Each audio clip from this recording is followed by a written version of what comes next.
Dear students, good morning all of you. आप सभी का एक बार फिर से सर्वोदय पब्लिक स्कूल की ऑनलाइन क्लासेज में स्वागत है। प्यारे बच्चों, आज आत्मक अपन स्वतंत्रता के संबंध में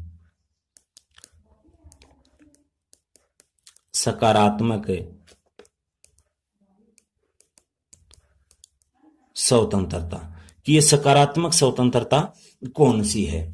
तो सकारात्मक स्वतंत्रता में अगर अपन देखते हैं तो जो नकारात्मक स्वतंत्रता इसके बिल्कुल अपोजिट है वो क्या है, सकारात्मक स्वतंत्रता। तो सकारात्मक स्वतंत्रता का सबसे पहले अपन देखते हैं अर्थ है कि मनुष्य है वो अपने उन परिस्थितियों का निर्माण करे जिसके विकास के साथ साथ सभी नागरिकों के लिए भी ऐसी परिस्थितियों का वो क्या कर सके, निर्माण कर सके। और इस संबंध में जो सकारात्मक स्वतंत्रता है उस संबंध में एक विद्वान ने परिभाषा दी थी, स्पेंसर ने। यानी इसका सबसे पहले देखते हैं अपन अर्थ, और ये अर्थ देखते हैं स्पेंसर के अनुसार। स्पेंसर ने सकारात्मक स्वतंत्रता के संबंध में कहा था कि प्रत्येक व्यक्ति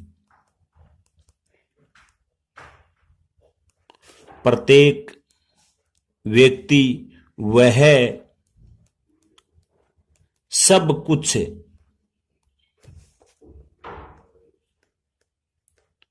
करने को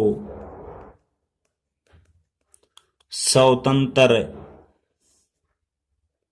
है जो वह इच्छा करता है। और साथ में ये इंपॉर्टेंट बात है, जो इसको एक प्रकार से नकारात्मक से किस में परिवर्तित कर रही है, सकारात्मक में। क्योंकि यहां तक तो ये परिभाषा है वो नकारात्मक में है कि प्रत्येक व्यक्ति वह सब कुछ कर सकता है जो वह क्या कर रखता है, करने की इच्छा रखता है, यदि वह इस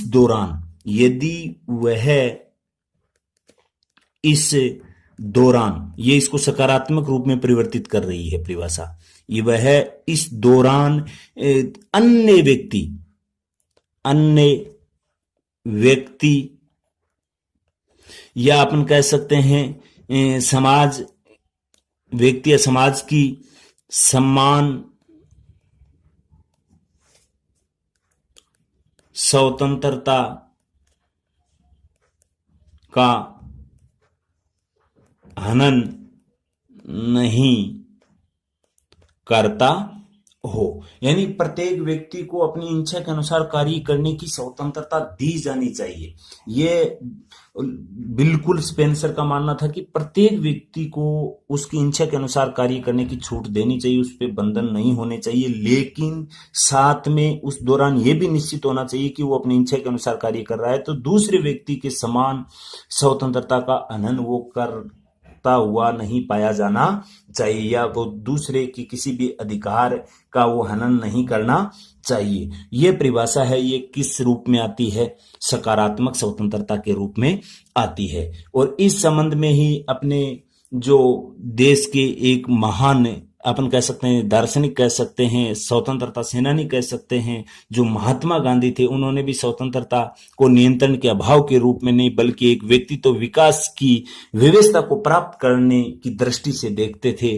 और उसी परिस्थिति के अनुसार एक प्रकार से स्वतंत्रता के अर्थ को स्पष्ट करने की कोशिश की थी कि व्यक्ति को स्वतंत्र रखा जाना चाहिए, लेकिन उस पर कुछ युक्त बंधन भी होने चाहिए ताकि वो दूसरे के विकास में बाधक ना बने। और इस संबंध में जो एक प्रकार से सकारात्मक स्वतंत्रता की जो विशेषताएं निकलकर सामने आ रही है वो फिर इस प्रकार से आती है कि विशेषताएं सकारात्मक स्वतंत्रता की कौन कौन सी अपने सामने आती है कि स्वतंत्रता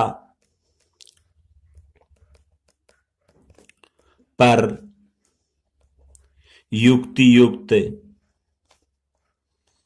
प्रतिबंध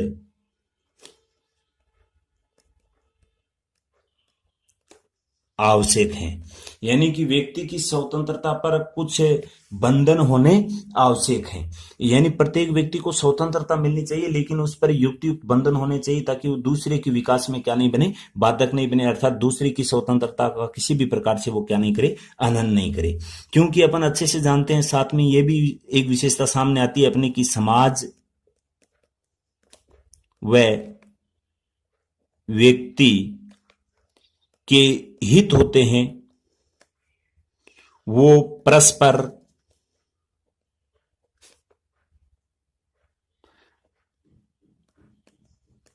प्रकार से अंतर एक संबंधित प्रकार या से अपन कह सकते हैं प्रतिबंधित या कि प्रतिबंधित होते हैं, या अपन कह सकते हैं एक दूसरे पर निर्भर होते हैं, या उसमें आपसी घनिष्ठ संबंध होता है। क्योंकि एक अकेला व्यक्ति कुछ भी कार्य नहीं कर सकता, उसके दूसरे व्यक्तियों के साथ अपने संबंध विकसित करने होते हैं, और दूसरे के साथ अगर संबंध विकसित करेगा अगर कोई व्यक्ति, तो उसमें स्वतंत्रता के साथ साथ उस पर कुछ बंधन भी होने चाहिए, ताकि दूसरे के व्यक्तियों में किसी भी प्रकार का कोई जो अधिकार है उसमें किसी भी प्रकार का कोई हस्तक्षेप नहीं हो। साथ में जो इंपॉर्टेंट बात आती है वो आती है कि स्वतंत्रता का अस्तित्व को स्वीकार करने के लिए दूसरों की स्वतंत्रता को मान्यता देना